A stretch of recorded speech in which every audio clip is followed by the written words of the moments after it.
کتنے ایسے لوگ ہیں بڑے بڑے ارمان، بڑی بڑی خواہشیں، لمبی لمبی امیدیں ان کی زندگیوں میں ہوتی ہیں۔ اے لوگو، اس بات کو یاد رکھو، اس حقیقت کو سمجھ لو، یہ دنیا دھوکے کا سامان ہے، یہ دنیا دھوکے کا سامان ہے۔ اس دنیا نے کبھی کسی کے ساتھ ولو بشق تمرہ، اے لوگو جہنم کی اس آگ سے اپنے آپ کو بچاؤ، اگرچہ کھجور کا ایک ٹکڑا ہی صدقہ کر کے، اگرچہ کھجور کا ایک ٹکڑا ہی صدقہ کر کے، معمولی سے معمولی حقیر عمل بھی ہم اللہ کی رضا کے لیے انجام دے، اگر اللہ کی بارگاہ میں ہمارا وہ عمل قبول ہو جائے تو ہم آخرت میں جنت کے حقدار ہو سکتے ہیں اور جہنم کے عذاب شرعی کے کوئی بھی نماز اگر وقت پر نہیں ادا کی گئی، باجماعت مسجد میں آ کر نہیں ادا کی گئی تو وہ نماز اللہ کی نظر میں نماز نہیں ہے، اور ایسی نماز اللہ کے پاس قابل قبول نہیں ہے۔ اور ایسے لوگوں کو جو نمازوں کو بلا عذر شرعی مؤخر کرتے ہیں، وقت پر نہیں ادا کرتے ہیں، ایسے لوگوں کے بارے میں نبی صلی اللہ علیہ وسلم نے کہا یہ کسی مسلمان مومن اور موحد کی نماز نہیں بلکہ یہ منافق کی نماز۔ اعوذ باللہ من الشیطان الرجیم، بسم اللہ الرحمن الرحیم، کل نفس ذائقۃ الموت وَإِنَّمَا تُوَفَّوْنَ أُجُورَكُمْ يَوْمَ الْقِيَامَةِ فَمَنْ زُحْزِحَ عَنِ النَّارِ وَأُدْخِلَ الْجَنَّةَ فَقَدْ فَازَ وَمَا الْحَيَاةُ الدُّنْيَا إِلَّا مَتَاعُ الْغُرُورِ سُبْحَانَكَ لَا عِلْمَ لَنَا إِلَّا مَا عَلَّمْتَنَا إِنَّكَ أَنْتَ الْعَلِيمُ الْحَكِيمُ رَبِّ اشْرَحْ لِي صَدْرِي وَيَسِّرْ لِي أَمْرِي وَاحْلُلْ عُقْدَةً مِّن لِّسَانِي يَفْقَهُوا قَوْلِي رَبِّ زِدْنِي عِلْمًا۔ ہر قسم کی حمد و ثنا، تعریف و ستائش، بڑائی اور بزرگی، عظمت و کبریائی صرف اللہ رب العالمین کے لیے لائق اور زیبا ہے۔ درود و سلام ہو ہم سب کے آخری نبی جناب محمد الرسول اللہ صلی اللہ علیہ وسلم پر۔ محترم حضرات، خواتین اسلام، آج خطبہ جمعہ کا موضوع ہے ہم جہنم کی آگ سے کیسے بچیں۔ ہر مسلمان چاہے وہ مرد ہو یا عورت، ہماری زندگی کی تمام عبادتوں اور نیکیوں کا ایک ہی مقصد ہے، ہم اس دنیا کی زندگی میں جو بھی اللہ کی عبادت، بندگی، نیکی اور بھلائی کے کام کر رہے ہیں، اس کے پیچھے ہر مسلمان مرد و عورت کا ایک ہی مقصد ہے، اور وہ مقصد ہے آخرت کی کامیابی۔ اور آخرت کی سب سے بڑی کامیابی یہ ہے کہ ہم آخرت میں جنت کے مستحق ہو جائیں اور جہنم سے بچ جائیں۔ میرے بزرگوں اور دوستو، جہنم کی آگ سے بچنے کے لیے اور جنت میں داخل ہونے کے لیے سب سے بنیادی شرط جو ہے وہ ایمان ہے، توحید ہے۔ بغیر ایمان کے، بغیر توحید کے آخرت کی کامیابی کا کوئی تصور نہیں کیا جا سکتا، اس لیے کہ اللہ تعالیٰ نے مشرک پر جنت کو حرام کر دیا ہے، مشرک کا دائمی ٹھکانہ جہنم ہے۔ اللہ تعالیٰ نے سورہ مائدہ کی آیت نمبر 70 پر 2 میں فرمایا انہو من یشرک باللہ فقد حرم اللہ علیہ الجنہ ومأواہ النار وما للظالمین من انصار۔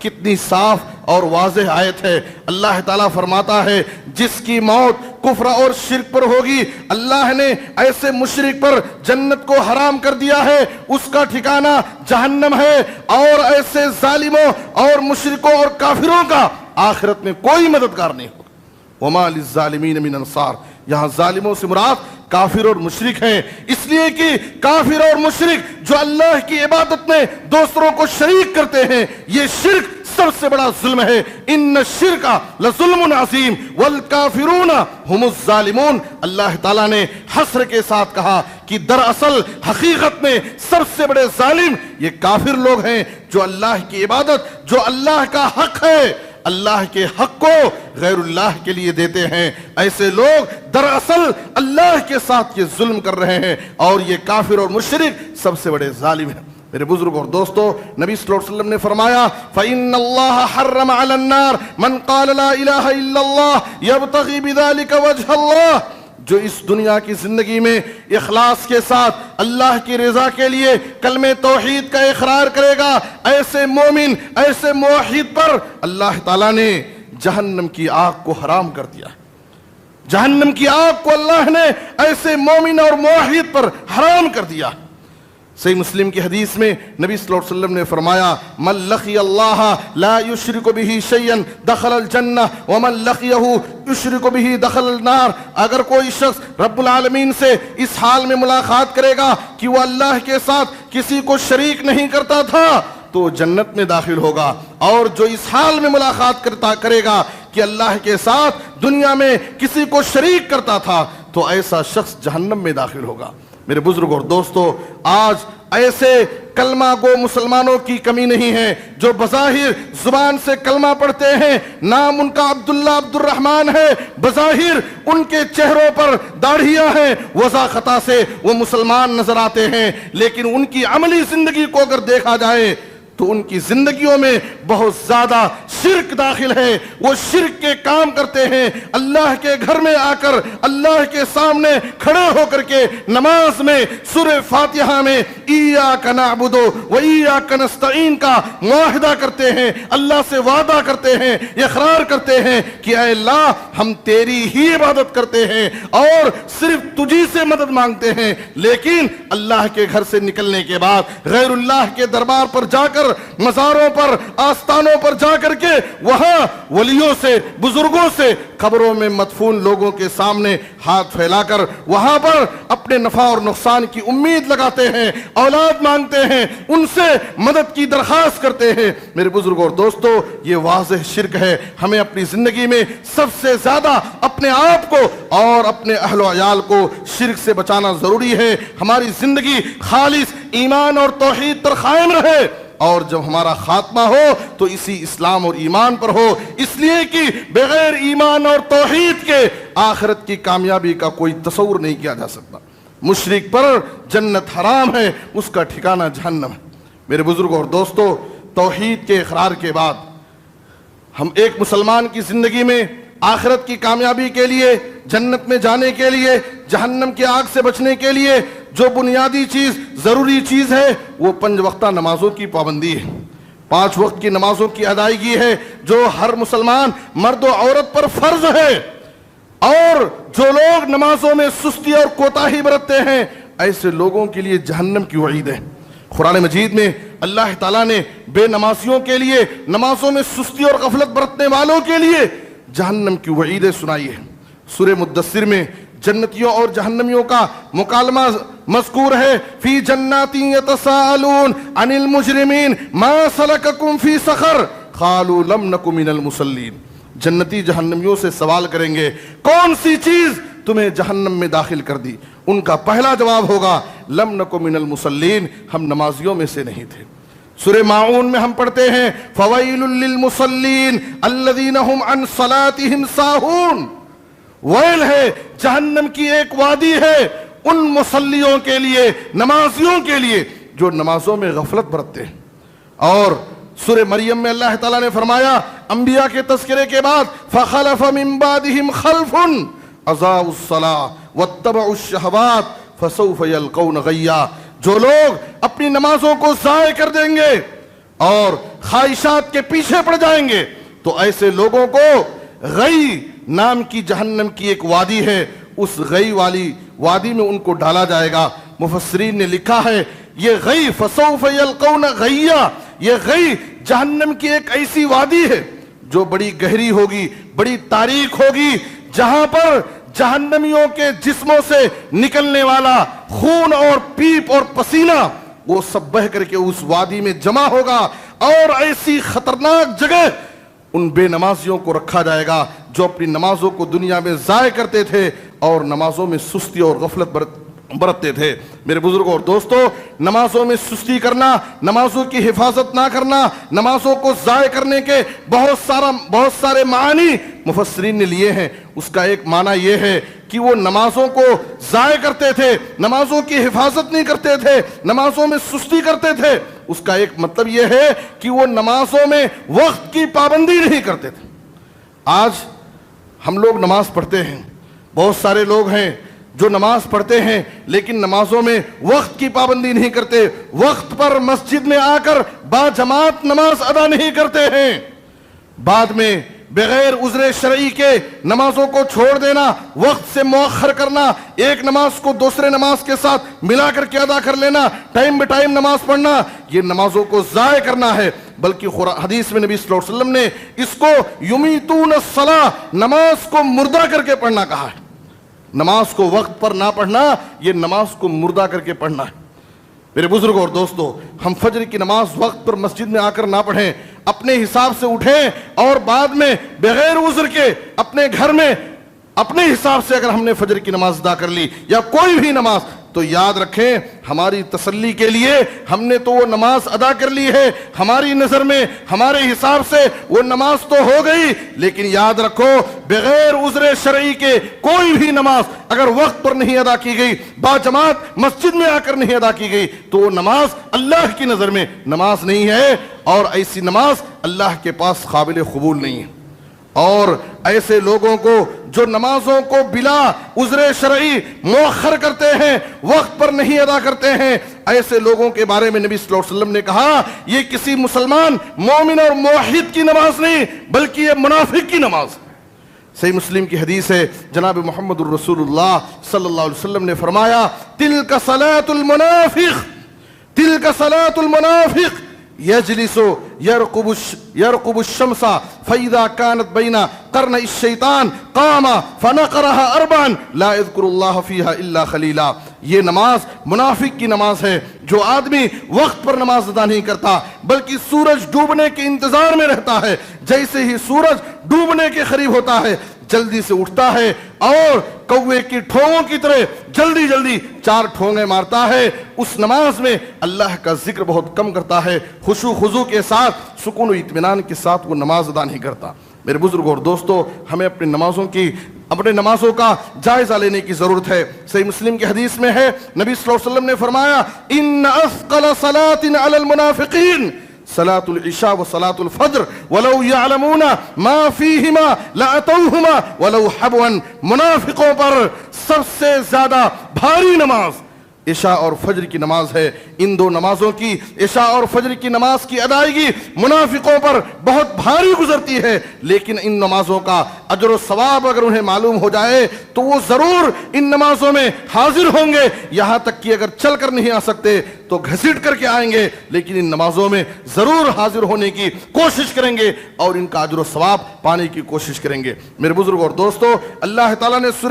سورہ نساء میں منافقوں کی صفات بیان کرتے ہوئے کہا وَإِذَا قَامُوا إِلَى الصَّلَاةِ قَامُوا كُسَالَىٰ يُرَاءُونَ النَّاسَ وَلَا يَذْكُرُونَ اللَّهَ إِلَّا خَلِيلًا۔ منافقین بھی نبی صلی اللہ علیہ وسلم کے زمانے میں اپنے آپ کو مسلمان بتانے کے لیے مسجدوں میں آ کر نماز میں شریک ہوتے تھے، لیکن بڑی سستی اور بیزاری کے ساتھ نماز میں کھڑے ہوتے تھے اور بہت کم اللہ کا ذکر کرتے تھے، بس اپنے آپ کو مسلمان ظاہر کرنے کے لیے مسجدوں میں آ کر نماز میں شریک ہو جاتے تھے۔ اس لیے میرے بزرگوں اور دوستو، کل قیامت کے دن سب سے پہلا حساب ان اول ما يحاسب به العبد يوم القيامة من عمله صلاته فإن صلحت فقد افلح وانجح وإن فسدت فقد خاب وخسر۔ پہلا حساب نماز کے بارے میں ہوگا، اگر اس پہلے حساب میں ہم کامیاب ہو گئے تو سمجھیے کامیاب ہیں، اگر اس پہلے حساب میں ہم ناکام ہو گئے تو سمجھیے کہ ہمارا معاملہ خسارے کا ہے، ہم ناکام ہوتے جائیں گے۔ اس لیے ہمیں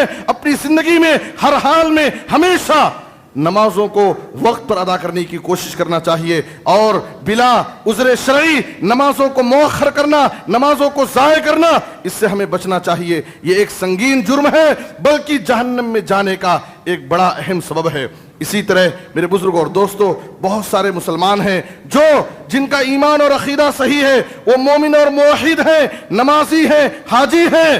نماز روزے کے بڑے پابند ہیں، لیکن جہنم کی آگ سے بچنے کے لیے ایک بڑی چیز یہ ہے کہ ہمارے معاملات بھی پاک صاف ہونا چاہیے، ہمارا لین دین بھی درست ہونا چاہیے، ورنہ ہم مومن ہو، موحد ہو، حاجی اور نمازی ہو، لیکن اگر ہمارے معاملات صحیح نہ ہو، ہمارا لین دین درست نہ ہو، ہم حلال و حرام کی تمیز نہ کرتے ہو، تو یاد رکھو ایسا شخص بھی اپنے آپ کو جہنم کی آگ میں جانے سے بچا نہیں سکتا ہے۔